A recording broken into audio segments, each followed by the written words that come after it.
So you're an OnlyFans creator and you think working 20 hours a week on your business is a lot. Unfortunately, the creators that you're chasing, the creators that you look up to, are working 40 to 60 hours a week on their business. 20 hours is literally a warm-up. But let me break down the actual tier and go into detail about how much time it actually takes in this business to be successful as a creator. So if you work 10 hours or less on your OnlyFans business, this is essentially, it's just a hobby to you. And unfortunately, you have to expect hobby results aren't going to be that great. 20 hours a week, right? Once we're past that 16-hour threshold and we get to 20 hours a week, then you might actually be serious about this, because that's generally speaking the minimum amount of time per week you should be spending if you're serious about being successful at this. And obviously, when I talk about time spent, that means doing your makeup, doing your hair, getting your production setup going, although you should be in a workflow where that doesn't take you more than a couple hours out of your week. But yeah, if you're not going to spend that amount of time in front of the camera or storyboarding or coming with ideas or looking into your metrics, then unfortunately, you're probably not putting enough time in this business to make life-changing money. Now, if you put in 40 hours a week, that is real dedication. That's serious dedication. This is not a side hustle, not a hobby. This is something you are dead fucking serious about. And that's a solid place to be. 40 hours a week on your business out like over the course of a month will eventually mean that you'll break through. And once you get to that 60-hour plus mark, then, which is crazy territory now, but your success is inevitable. Like if you are doing 40 plus to 60 hours a week for even a few months, your success is literally guaranteed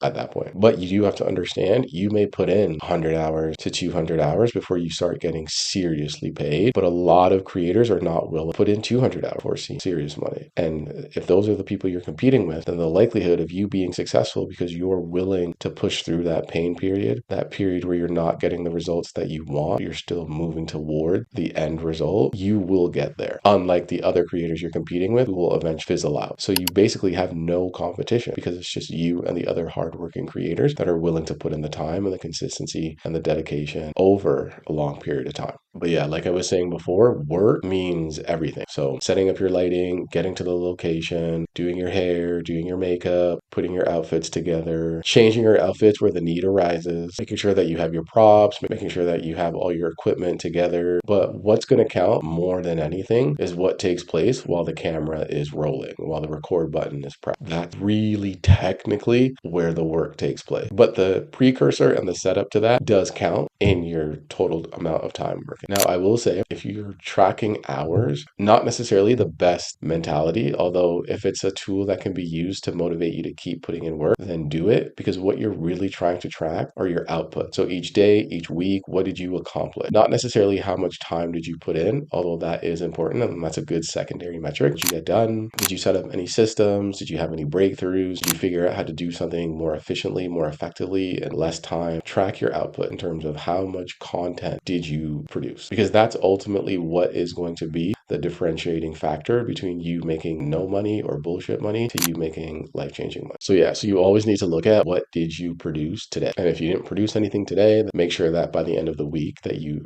produce. Because if you go too many weeks without producing anything, unfortunately, your results are going to reflect that. Now, another good kind of tidbit is that if you have a team and if you could make use of AI, you can compress the amount of time that you need to spend working. So instead of working 40 hours or 60 hours to get a certain result per week, you can work 16 hours, you can work 20 hours and get the same results, get the same output, or even better. Because what you want to do is you want to put in the work, you want to work effectively, but you want to work efficiently as well. So there are ways to ensure that you're not spending too much time working, and that when you do work, it's for high leverage tasks that essentially mean that the bottom line of your business is going to move forward. So if you're curious about how to maximize and optimize the amount of hours that you spend working per week, and you want to make sure that you're not working more than you should be, or you want to just get the most from the amount of time that you're working, even if you have to work as low as 8 to 16 hours a week, I can send you my full playbook on how to get the most out of your working hours so that you do end up making at least 5 figures a month. And then you can start thinking about making 6 figures a month and beyond, simply based on your weekly and daily out. So DM me the word hours and I'll send you my complete playbook